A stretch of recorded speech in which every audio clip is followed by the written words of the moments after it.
Good morning, my lovelies. I hope everybody is well. Okay, I'm going to do a life update here because it's been one big shit show since all these changes have happened in my life. But the biggest thing I'm finding is the system in which we all knew it was really effed up.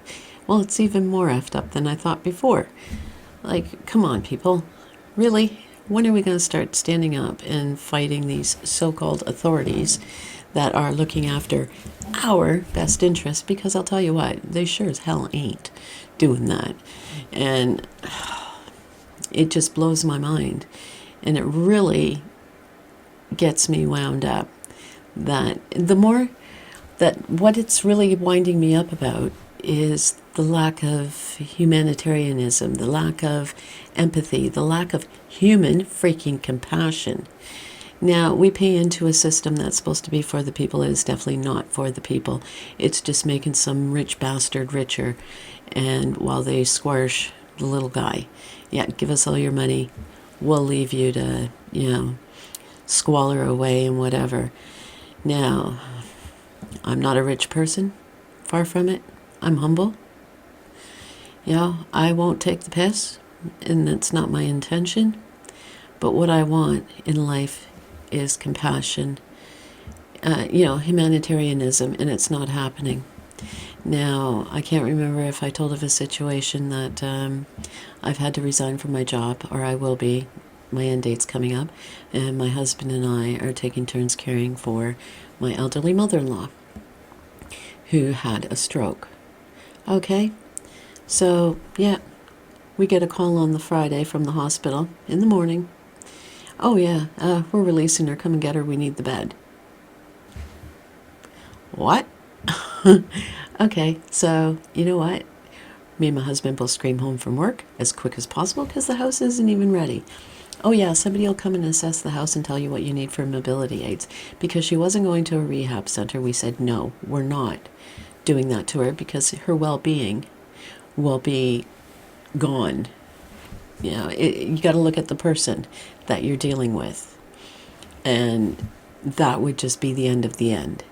So she's coming home to live with us. She can't go back to her house. It's a big 2-story house. She can't do that. So now she permanently lives with my husband and I, and that's the reason why I'm in this country. I didn't come over here for any other reason. That when push comes to shove, it's to take care of family. And that's what we're doing. So having said that, that means we're not draining the system, which also means we're not taking a bed away from somebody who hasn't got a family to take them in, to care for them. Because her top priority in our books is 1, her safety, 2, her comfort, her quality of life.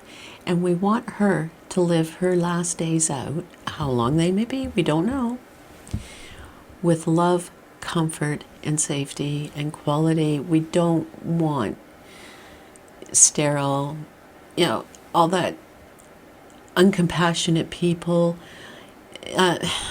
because I've seen it. I have freaking seen it. Like, we go to the hospital to visit when she was in there, and things like they give her containers. She couldn't open them. Is there something wrong with me here? If she can't open them, we'll still give them to you. And if you don't eat them, we'll either leave them on your thing or take them away. So made sure we were there at feed time to assist.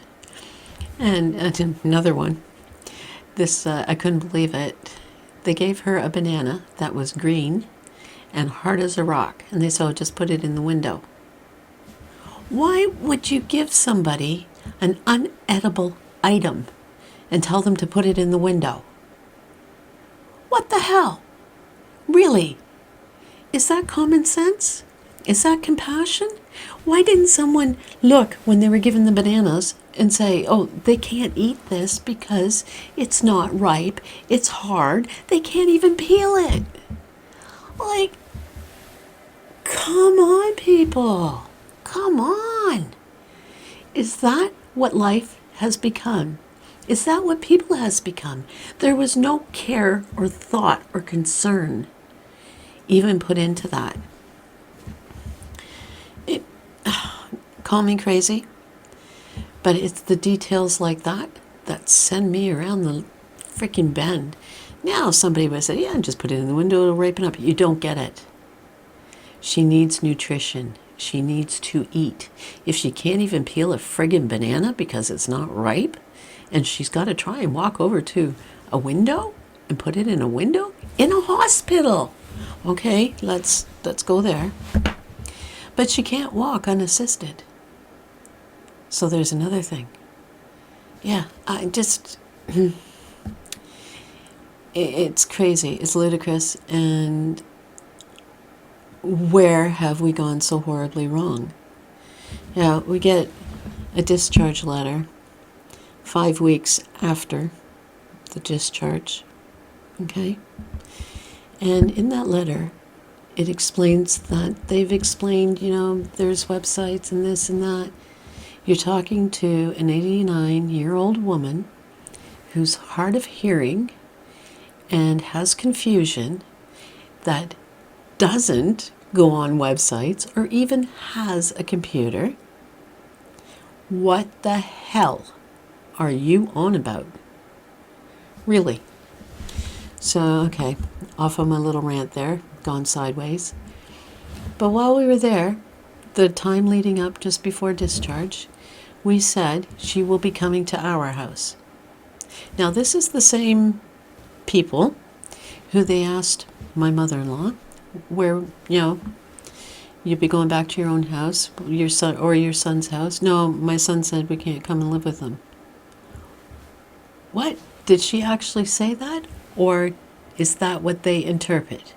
Because we kept saying, every time we went in there, spoke to the nurse, she's coming to live with us. What's happening?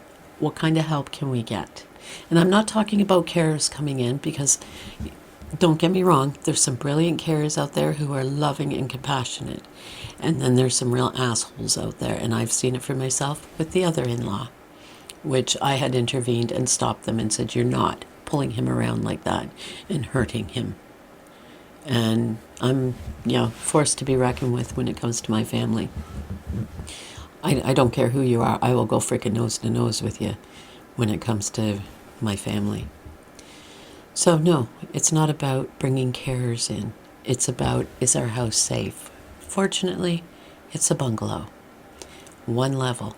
But there's other things we got to think about. Falling out of bed, showering, all these sort of things.